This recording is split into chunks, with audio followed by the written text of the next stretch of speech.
I want to give some attention to the practice of Mujahida or Mujahida. It's a classical practice of Sufism done in different ways, and it may help some of us create the frame or the capacity or the space where we can more easily go into the Mushahida contemplation. And it's valuable in and of itself.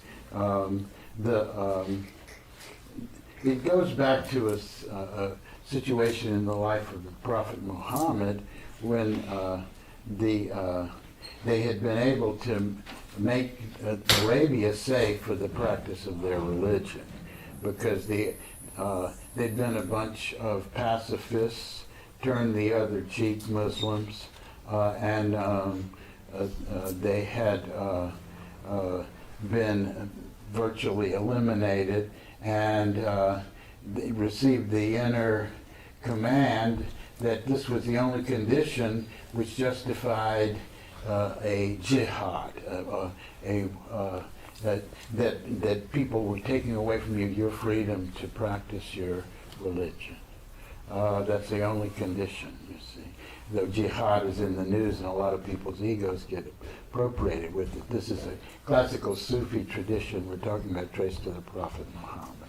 And so after they'd been successful in overcoming this by opposing the opposition, but very often just finding the way to outsmart them and out-negotiate them, and in any case, they had achieved success. He said, now we've won the greater jihad against external, the lesser jihad rather, against external enemies, and now's the time to turn our attention to the greater holy war, which is to overcome our own blinding enemies within, greed and jealousy and lust and self-loathing and hate and all of these things that blind us to our real nature.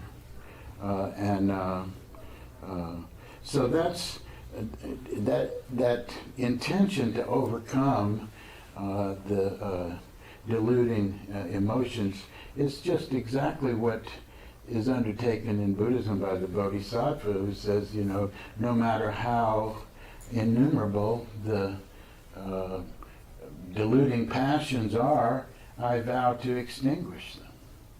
You know, no matter how countless the pathways of the truth, I vow to take them all to the end. No matter how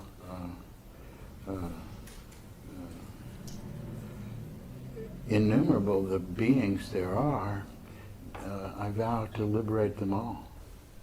You know, so I mean, it's going to be around. This person is going to be around for a long time. You know, it's a tremendous vow. But the first thing is, you know, you vow to overcome the things that are deluding you. You know, so how can you, as Jesus said, pluck out the splinter in your friend's eye when you're blinded by the large 2x4, the piece of wood in your own eye, you know. So that's the Mujahid practice.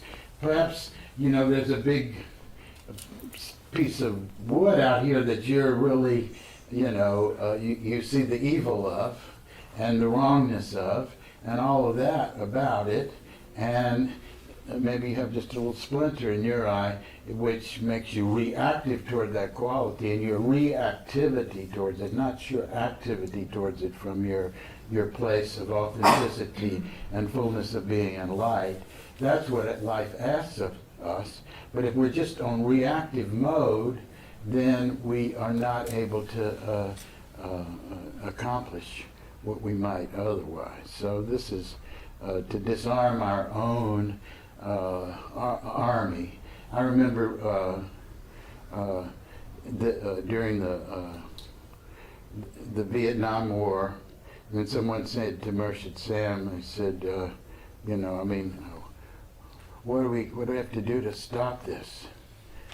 And he said, just stop pulling the triggers in yourself. You know. comes down to that. So I mean, everywhere we're interconnected. The trigger out here is connected with the trigger in here through a bond of interconnectedness.